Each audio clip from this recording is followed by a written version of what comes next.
Hello, and welcome to Red Rock Relationships, a podcast about communication. Let's unpack the relationships that we encounter in our daily lives and learn about what makes them tick.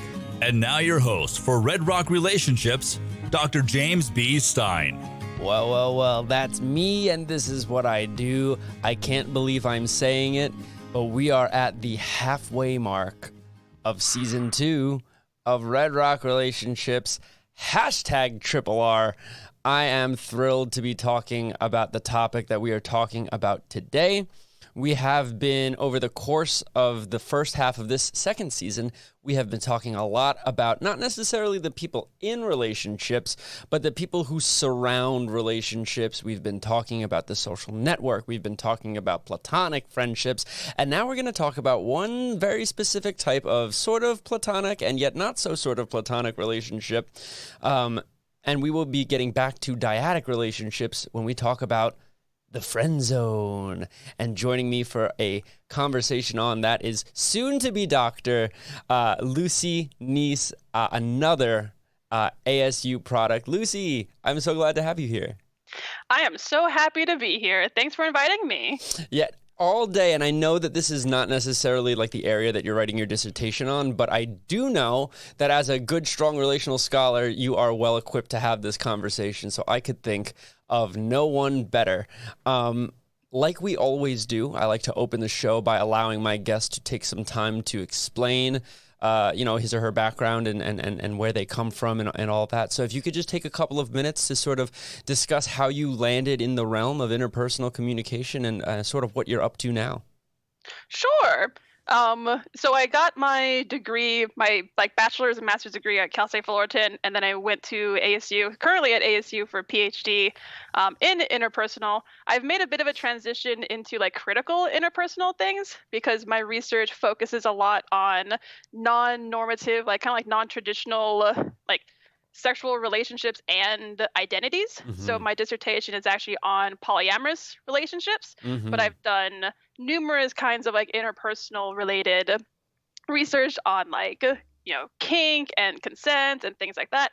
But it was pretty much just interpersonal has been a interest of mine for a long time because it's really hard to have a boring conversation about relationships because everyone has beef in their relationships. So it's always something interesting to talk about. So that's pretty much kind of how I landed into it, really. Well, I could talk about them all day and night. And for those of you who don't know, Arizona is home to one of the largest kink and poly communities in the country. And so I'm sure that there are tons of data points for you to be accessing for your dissertation. Am I wrong? I'll just, I recruit from everywhere. Phoenix is definitely a big place. I like to look at many places. Good. We need that diversification. Mm-hmm. So it's really exciting to hear that you're getting close to doing your dissertation because I remember when I started, writing mine, you were sort of in the middle of coursework, and so now it's just it's fun to see the circle of life. I know, right? The circle of life. Okay, should we talk about the circle of friend zone?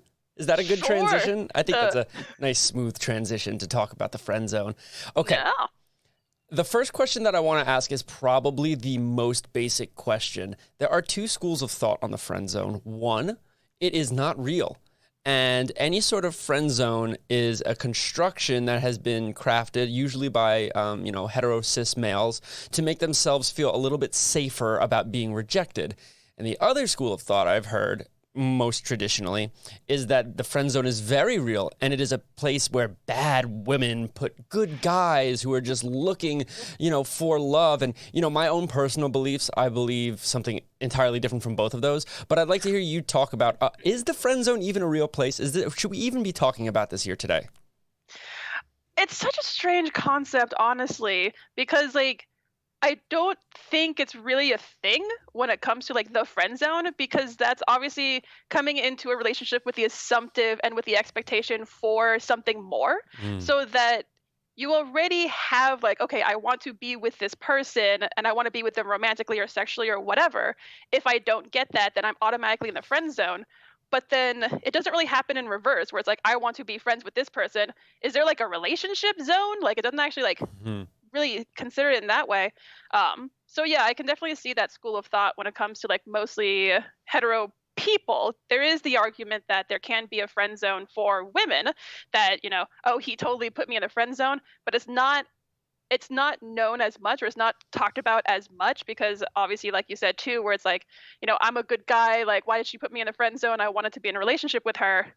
But cis women typically don't really like talk about that. So it exists for some people, I guess, but I don't know. I don't really think so. So I guess it exists as much as someone allows it to exist.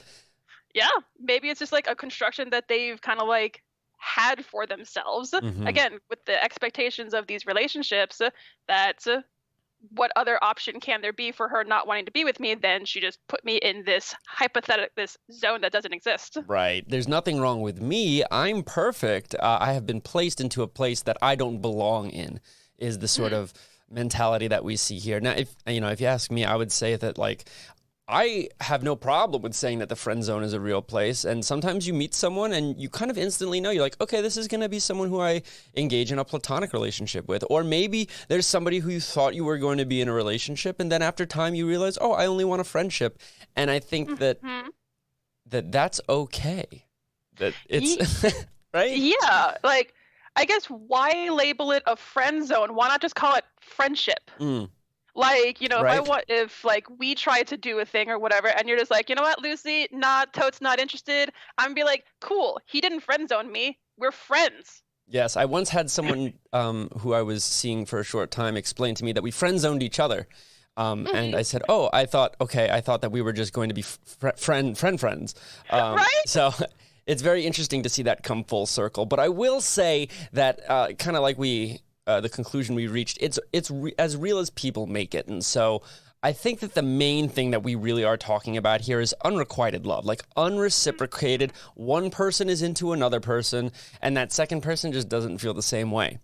So with that said, now that we've kind of got an idea that the friend zone itself is something maybe people tell themselves to feel a little bit better about the fact that they got rejected.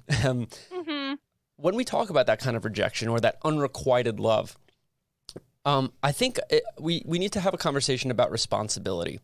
If we have a relationship in which one person is, I guess, pining for another and it's not returned, where is the onus in terms of managing that relationship? Is it on the crushee or the crusher? Like, whose job is it to kind of air things out and say, hey, we need to have a discussion about the future of our relationship? I'd say it.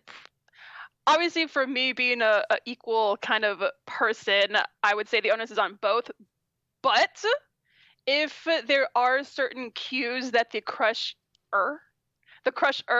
who has the crush has, that's like, oh, maybe they're reading these cues, maybe they're reading these nonverbals that say, oh, maybe they're totally into me, it would kind of be on the onus of the other person to be like, nah, like, it could be read as friendly. So again, like, and that's kind of like the nature of our of communication, of it being kind of ambiguous in a sense.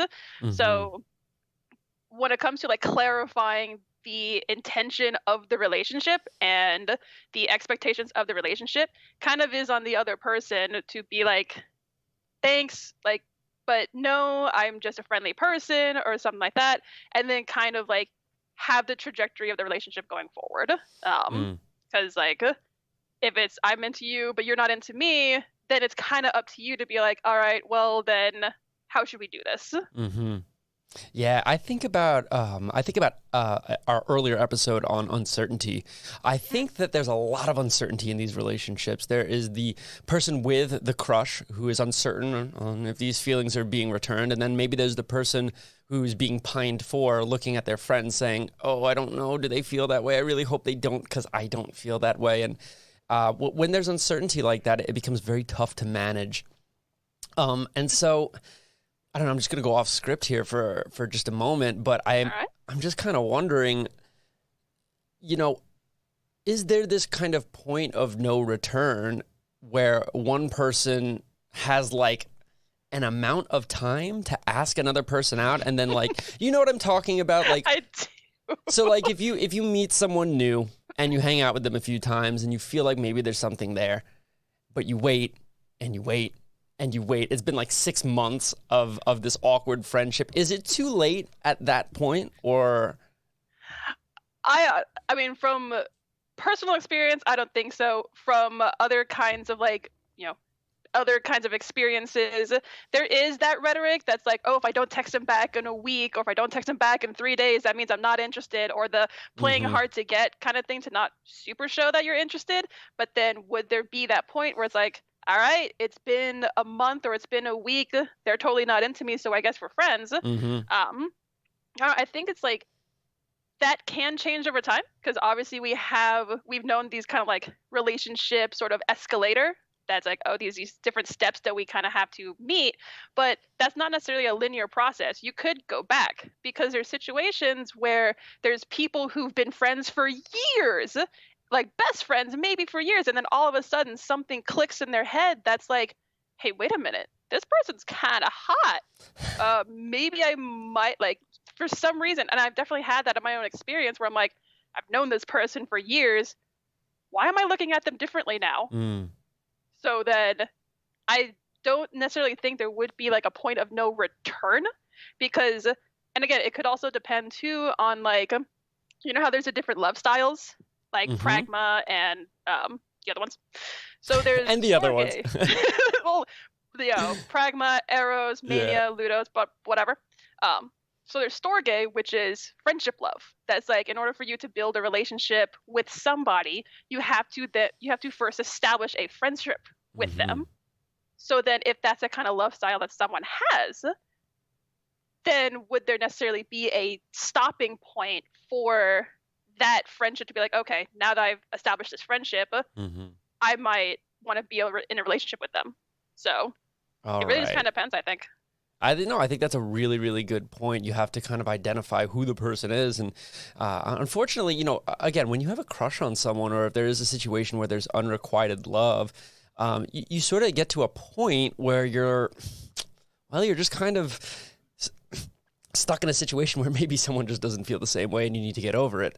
And I think the danger there, which is where I want to go to next, I think the danger there is that when somebody can't handle that rejection, it turns into resentment and sometimes even more negative feelings. And so that sort of leads to my next question, which is, broadly, what are the dangers that the construct of the friend zone presents, maybe at more of a societal level? So for example, like, is there overlap between people who identify as being friend zoned and, for example, the incel community, which incel, for those who don't know, stands for involuntarily celibate? Yeah, I do kind of wonder if when it comes to, like, more so the concept of the friend zone is born out of that community, because in a grander societal level, it assumes then that the purpose of being, like, the purpose of men, well, we'll say cis men, because that's typically who's in the incel community. Sorry. Typically then, if the purpose of pursuing or being nice to another, like to a woman, essentially, is for the purposes of either having sex with her or being in a relationship with her, like if that's the whole, like, goal, and if that doesn't happen, then there could be that negative repercussion, because again, if that is what you want and you're not getting it, of course you're going to be upset about it. But why then turn it over onto you and be like, oh, wait, well, maybe it's me, instead it's blaming the other person. Okay. So then, blaming upon, like, well, there's something wrong with her because I am perfect. Right, of course. Yeah, I held the door open for you. Why did you not compliment my biceps? Is the right? Your biceps are great, James. Yeah, well, I haven't held open any doors. All right, so it's okay. But as a friend. Right, of course. And so, yeah, this is sort of the idea that I'm getting at, where this community of angry, involuntarily celibate individuals are essentially simultaneously terrified by the idea of rejection and also desperate to form a human connection. And when you put those two beta fish in a tank, they're just going to have at it until the inner id and super ego of a person is just absolutely destroyed. And so then you're only left with ego, which is not a good place to be, because then that's somebody acting on their very most basic primal needs and has absolutely no control whatsoever. So we don't want to be in that incel community. not because it's okay to be involuntarily celibate, but if you kind of join a group with the mentality that we are involuntarily celibate and it is the world's fault, that potentially leads to some negative situations. That's pretty much the rhetoric when it comes to that community. From what I've known, because I spent a lot of time on the internet, so I know a lot of things. That it very much is a kind of external locus of control, if you will. So the blame is on other people, it's not upon me. Right. That it is society that's the problem. It's women that's the problem. It's, this whole structure of relationships and whatever that's a problem. I'm fine. Mm-hmm. So, and that's the kind of hard part too when it comes to like the friend zone, if you will, and also just kind of like how our society is built, because if our society is built in this heteronormative kind of like dominant gender norm thing where a man is a pursuer and the woman is the gatekeeper and they kind of say yes or no, but if they're constantly being, if also the assumption too, or the expectation that women are supposed to be with me sort of thing, like in a bigger kind of critical sort of thinking, by not getting that would be that danger of, right. The potential repercussions of those who reject. Right. I don't necessarily say reject. I got a friend out of it. You didn't reject me. I have a friend now. If only we could kind of convince people that that's a nice way to look at it, right? It reminds me of, there's a show called Big Mouth, and I know you're familiar with it. And at one point, one of the characters, asks another one to marry him, and she says, I think of you as more of a friend. And he goes, so you're putting me in the friend zone? I can't believe it. That's like the number one zone. And so I wish more people could think of it that way. I heard Coach Steve just here right now. Yeah. Okay, so on that note, right, of like, hey, maybe this can kind of get flipped on its head and turn into something positive, talk to me about some of the silver linings of being in a friend zone. Like, what benefits do we get from having a relationship in which perhaps we may have feelings for another person, or in the past we had feelings, and it just wasn't reciprocated? What benefits can we gain from existing in that sort of space? Gosh, a ton, honestly. Like, first of all, you have a friend. Great. We love friends. Secondly, you have somebody. So it's like, this whole conversation, especially when it comes to like the bigger cultural narratives around relationships, it seems to be about this sort of exchange. Like, what can you give me? What can I get from you? Mm-hmm. Sort of thing. We like to not think about it that way, but I mean, That's just how we do things. Mm-hmm. So then if I think about it in that way, if you have someone who is like, hey, I'm not really interested in you, great, but now you have someone on the inside where it's like, I'm interested in pursuing this other person. How do I talk to them? Like, I want to date this other person. You are a member of this other gender or whatever. What can I do? Can you help me out with this? And because you guys are friends, more likely that it'll be like, oh yeah, I'll totally help you out on your first date. Oh, don't say this. Oh, ask her about this. Oh, talk about this. Right. So that silver lining of like, you have someone on the inside as to the kind of people that you want to date, because obviously you were into them and they just weren't into you, but now you have a resource that's just like, I'm going to ask them all these questions to kind of help you in the future. We talked about this with Dr. Uyghur last week, this idea of cross-sex, hetero, platonic friendships as being a tool in your tool belt to help you be a more, I hate to talk about it so robotically, but to be a more effective dater or mater or, a relationship pursuer. You have somebody who understands the culture surrounding the type of person that you're looking for, right? If you have a crush on someone, it means that they are a certain level of attractiveness or possess a certain amount of qualities that you enjoy, that you find appealing. And so therefore, not only can they potentially introduce you to similar individuals, but they can also, if they're a good friend, help you to get yourself, maybe cleaned up and looking looking like the best version of yourself and acting like the best version of yourself, so that when the next person comes around, you, for lack of a better term, exit that friend zone and get into some other sort of zone that might not be appropriate for the airwaves to say. But we'll leave it there. I don't know. What do you think about that? Yeah. Again, I honestly think it's like when it comes to like cross-sex friendships, that's a really interesting kind of idea too, because there's a lot when it comes to like, is that even possible? Like I'm sure that was like talked about. It's like, is it even possible that men and women, hetero men and women, can be just friends?